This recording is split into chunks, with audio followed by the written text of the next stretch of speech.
नमस्कार, जय हिंद। मैं ब्रह्म सिंह फौजी अपने YouTube channel career discuss with Brahm Singh फौजी पर आपका स्वागत करता हूं। मेरी जो कोशिश है वो यही है कि जो नए स्टूडेंट हैं, बच्चे हैं, जो गवर्नमेंट जॉब की तैयारी करते हैं, तो उनको ज़्यादा से ज़्यादा जानकारी इकट्ठी करके उनको देना। आज हम आए हैं एक गाँव में जो कि जिला बुलंदशहर के अंदर पड़ता है। इनका नाम है CK राजपूत, जिनका सिलेक्शन UPPSC द्वारा हुआ है, जो कि एक गवर्नमेंट जॉब। आइए जानकारी लेते हैं।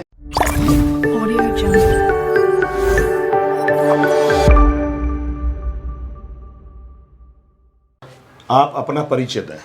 सबसे पहले सभी को नमस्कार। मेरा नाम CK राजपूत है और मैं डिस्ट्रिक्ट बुलंदशहर के गांव परवाना महमदपुर का निवासी हूं। जैसे कि आपका सिलेक्शन हुआ है, उसके लिए मैं आपको बहुत बहुत मुबारकबाद देता हूं। तो आप मुझे ये बताइए, आपकी क्वालिफिकेशन क्या है? सर, मेरी क्वालिफिकेशन पोस्ट BSc या BSc नर्सिंग कह सकते हैं जी। जो GNM के बाद मैंने पोस्ट BSc की है, या डायरेक्ट आप अगर PCB है जी यानी फिजिक्स, केमिस्ट्री और बायोलॉजी है तो BSc नर्सिंग भी कर सकते हैं। जी। तो अब मैं ये जानना चाहता हूँ कि पहले आपने नर्सिंग का डिप्लोमा किया था? जी सर। उसके बाद ही आपने गवर्नमेंट जॉब में अप्लाई किया। तो मैं ये जानना चाहता हूँ कि जो नर्सिंग का डिप्लोमा किया है उसके लिए कौन कौन से सब्जेक्ट होने ज़रूरी हैं? सर, अगर आपका इंटरेस्ट है तो PCB प्रेफर करते हैं इसमें, ठीक है। लेकिन फिजिक्स, केमिस्ट्री और बायोलॉजी है तो अच्छी बात है, मैथ है तो भी अच्छी बात है। तो यानी साइंस आपको प्रायोरिटी दी जाती है, साइंस आपकी होनी चाहिए, ये कंपलसरी है जी। तो आपने 12th करने के बाद 3 साल का डिप्लोमा किया नर्सिंग का जी। उसके बाद आपने अप्लाई किया। तो मैं ये जानना चाहता हूँ कि जैसे आपने भी काफ़ी स्ट्रगल किया होगा, तो आपने जैसे तैयारी की गवर्नमेंट जॉब की, तो आपने कहीं से कोई कोचिंग ली? जी, कोचिंग की थी। कोचिंग की थी, कितने समय तक किया आपने? सर, अगर कोचिंग की बात की जाए और स्ट्रगल की बात की जाए जी, तो मैंने स्ट्रगल काफ़ी किया है। और कोचिंग सम्राट नर्सिंग एकेडमी मेरठ जी, और मेडिकल के गेट नंबर 3 के सामने ये कोचिंग है जी। और लगभग मैंने 2 से 3 साल के अराउंड तैयारी की है जॉब के साथ साथ। जी।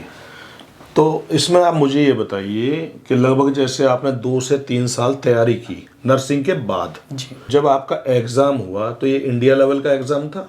ऑल इंडिया लेवल एग्ज़ाम था जी, जिसमें सभी स्टेट के जो हमारे एलिजिबल कैंडिडेट थे वो अप्लाई कर सकते थे जी, जिसमें 10% रिजर्व था मेल सीट और 90% रिजर्व थी सीट हमारी फीमेल सीट। जी, जी।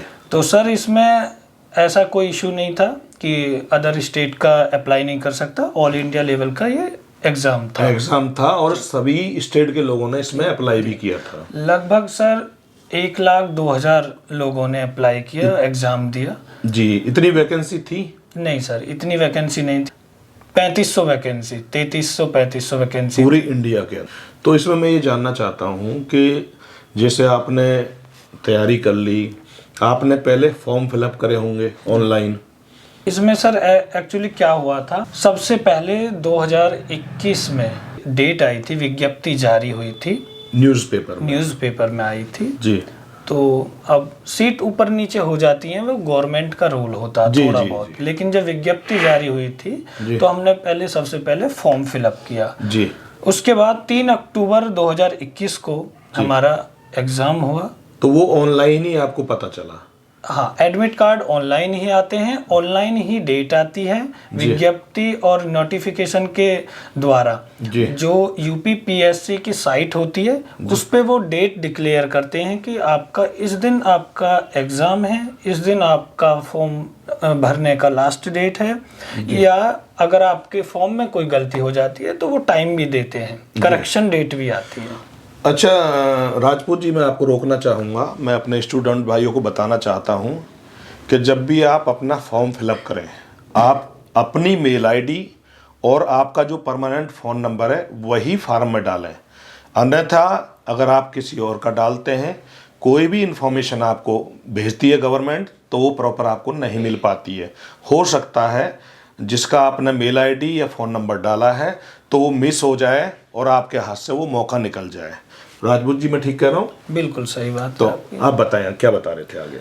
तो सर उसके बाद 3 अक्टूबर 2021 को हमारा एग्ज़ाम हुआ। लगभग 1 लाख लोगों ने उसको एग्ज़ाम को दिया, जी जिसमें से सर सबसे पहली अगर लिस्ट की बात, शॉर्ट लिस्टेड कैंडिडेट की बात, 1 लाख लोगों में से जो कैंडिडेट थे जिन्होंने हमें एग्ज़ाम दिया था, लगभग 20,000 लोगों की लिस्ट सॉर्ट आउट की थी यूपीपीएससी आयोग ने। जी शॉर्ट लिस्टेड होने के बाद सर ऑनलाइन उन्होंने डॉक्यूमेंट्स मंगाए थे। जी जो भी हमारे डिप्लोमा, डिग्री या जो भी रिलेवेंट डॉक्यूमेंट्स थे उससे वो ऑनलाइन आपने लोड कर दिए। जी, और 2 कॉपी उन्होंने अपने आयोग प्रयागराज ऑफिस पे हम लोगों से बाय पोस्ट हम लोगों ने भेजी उन लोगों को। जी उसके बाद सर जो डॉक्यूमेंट्स में कमी थी, जो कागज जिनके पूरे नहीं थे, जी उनको रिजेक्ट किया।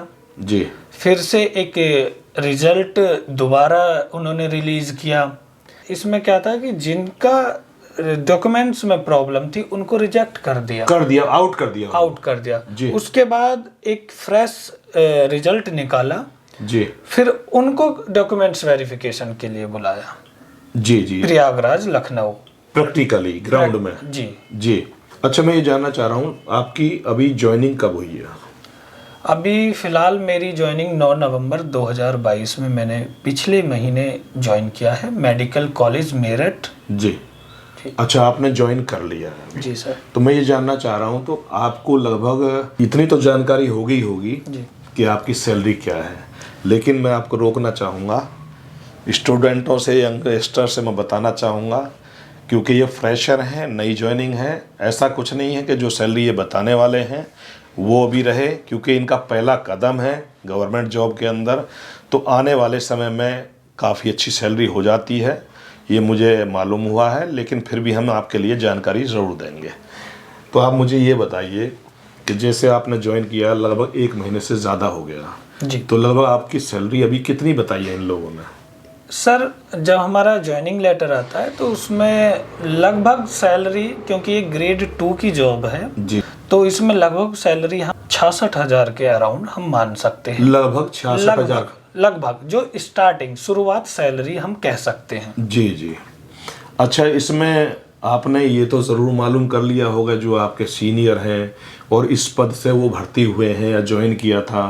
मैं ये जानना चाह रहा हूँ कि जिन लोगों की जॉब 10 से या 20 साल के बीच में आसपास हो, तो आपने मालूम किया होगा कि इनकी सैलरी क्या है आज की डेट में? बिल्कुल सर, एक उत्सुकता होती है हाँ सभी को, और हमने भी जानकारी अपने जो सीनियर हैं उनसे ली। जी जी। तो लगभग 1.5 लाख सैलरी, 1 से 1.5 लाख लगभग उनका अभी चल रहा है, और रिटायरमेंट तक अभी इंक्रीमेंट हर साल होता है। अच्छा, तो दोस्तों जैसा कि इन्होंने बताया कि 1 से 1.5 लाख रुपए लगभग अभी इनके सीनियर्स की सैलरी है, और जैसे जैसे पुराने होते हैं तो वैसे वैसे सैलरी बढ़ती रहती है। अच्छा, मैं ये जानना चाहूँगा आपकी जो ये नर्सिंग ऑफिसर की जो पोस्ट है, इसमें प्रमोशन के क्या चांस है आगे के लिए? सर इसमें ऐसा होता है कि अभी ना हम लोग सबसे जूनियर आए हैं। हाँ, नए हैं बिल्कुल। तो जिस भी वार्ड या ओटी या जहाँ भी हमारी ड्यूटी रहेगी जी, पहले हम वहाँ के इंचार्ज बनते हैं जी, जिसको वार्ड इंचार्ज कह सकते हैं जी, या फीमेल हैं तो सीनियर नर्सिंग ऑफिसर कह सकते हैं जी, जी, या सिस्टर इंचार्ज कह सकते हैं। जी, जी। और उसके बाद सर हमारा प्रमोशन होता है एएनएस के लिए। जी, ठीक है, जो जिनको हम सादा भाषा में मैट्रन कह सकते हैं। जी, जी। ठीक है, तो इसमें प्रमोशन के लगभग आगे चांस मिलते रहते हैं? जी सर, 7 साल से लेके 10 साल के बीच में आपका प्रमोशन आ जाता है। प्रमोशन आ जाता है। ये और मेरे युवाओं को बताइए जो स्टूडेंट हैं, गवर्नमेंट जॉब की तैयारी कर रहे हैं और नर्सिंग वाले फील्ड में ही कर रहे हैं, तो मुझे ये बताइए, आप जैसे आपने 2 से 3 साल में तैयारी की थी, तो आपको क्या ज़्यादा टफ लगा या एवरेज था? क्योंकि कई स्टूडेंट जो है डरने लग जाते हैं कि यार बहुत मेहनत करनी पड़ेगी और बहुत ही टफ पेपर आएगा, तो इसमें आपको लगा कि कुछ ज़्यादा ही एक्स्ट्रा मेहनत करने की ज़रूरत पड़ी है या एवरेज मीडियम टाइप की मेहनत की है आपने? तो मेरे जो यंगस्टर हैं उनको आप बताएं। सर मैं बताना चाहूँगा आपके चैनल के माध्यम से जी कि किसी भी प्रकार को किसी भी काम को करने से पहले जी थोड़ा हेजिटेशन या झिझक रहती है जी। लेकिन आप किसी काम को करने के लिए आप अंदर मजबूती के साथ उतरते हैं तो इतना कोई कठिन कार्य नहीं है जी नर्सिंग का डिप्लोमा या ग्रेजुएशन जो बीएससी नर्सिंग कर चुके होते हैं जी बेसिक लेवल उनका कंप्लीट होता है सर। जी। उनको सिर्फ compete करने के लिए कि एग्जामिनर किस हिसाब से क्वेश्चन को पुटअप करता है जी। वो हमें आना चाहिए जी। और मेरे हिसाब से कोई इतना बड़ा सर इसमें इशू नहीं है कि एग्जाम को क्लियर नहीं कर सकता। बहुत ही आसान और बहुत ही अच्छे तरीके से हर कोई भविष्य का नर्सिंग ऑफिसर बन सकता है सर। अच्छा, मैं ये और जानना चाहूँगा और जो मेरे यंगस्टर हैं वो जानने की कोशिश कर रहे होंगे कि फौजी साहब ने सभी सवाल कर दिए हैं लेकिन जो मेन सवाल है वो तो किया ही नहीं है। लेकिन मैं आपसे पूछना चाहूँगा, जब आपका क्वेश्चन पेपर आया था तो कितने मार्क्स का आया था? सर इसमें डिवाइडेशन था जीके जी यानी अदर पोर्शन और हमारा मेडिकल से रिलेटेड। जी।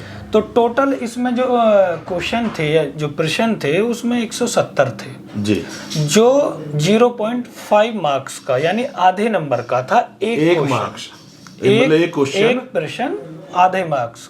जी जी। ठीक है। नेगेटिव मार्किंग थी सर कि अगर आपने 3 क्वेश्चन लगातार या 3 क्वेश्चन आपके गलत हो जाते हैं जी तो आपका आधा नंबर काट लिया जाएगा। आधा नंबर काट लिया जाएगा। तो सर इसमें टफ कुछ नहीं था, अपनी कमांड होनी चाहिए और 120 क्वेश्चन आए थे हमारे मेडिकल से रिलेटेड और 50 क्वेश्चन आए थे जीके, मैथ, इंग्लिश, रीजनिंग वगैरह से। जी जी जी। तो अच्छा था, आसान था, इतना आसान भी नहीं कह सकते जी। लेकिन हाँ पढ़ाई करने के साथ साथ आसान चीज़ें हो जाती हैं। अगर कंटिन्यू मेहनत करते हैं तो बिल्कुल सफलता मिल जाती है। मैं अपने स्टूडेंट और यंगस्टर भाइयों को बताना चाहता हूं कि आपको जो हमारी कोशिश है ज़्यादा से ज़्यादा जानकारी इकट्ठी करके आप तक पहुंचाना, और ये मेरा भी मानना है कि अगर एक स्टूडेंट नर्सिंग कर लेता है या बीएससी कर लेता है तो वो ऑलरेडी उस लेवल को मेंटेन कर लेता है अगर उसने अपनी मेहनत से पढ़ाई की है तो इसमें कोई बड़ी घबराने वाली बात नहीं है। भविष्य में आप भी अप्लाई कर सकते हैं, तैयारी कर सकते हैं और अपना सिलेक्शन करवा सकते हैं। आपका बहुत बहुत धन्यवाद, आप हमारे YouTube चैनल पर आए और मेरे युवाओं को जानकारी दी, और राजपूत जी द्वारा दी गई जानकारी और मेरे द्वारा की गई कोशिश अगर आपको अच्छी लगी हो तो हमारे चैनल को सब्सक्राइब करें, वीडियो को लाइक करें। आपका किसी प्रकार का कोई सवाल है तो कमेंट में लिख सकते हैं और घंटी का बटन भी ज़रूर दबाएं ताकि उसका नोटिफिकेशन आपको वक्त रहते मिल जाए। धन्यवाद, नमस्कार, मिलते हैं अगली वीडियो में।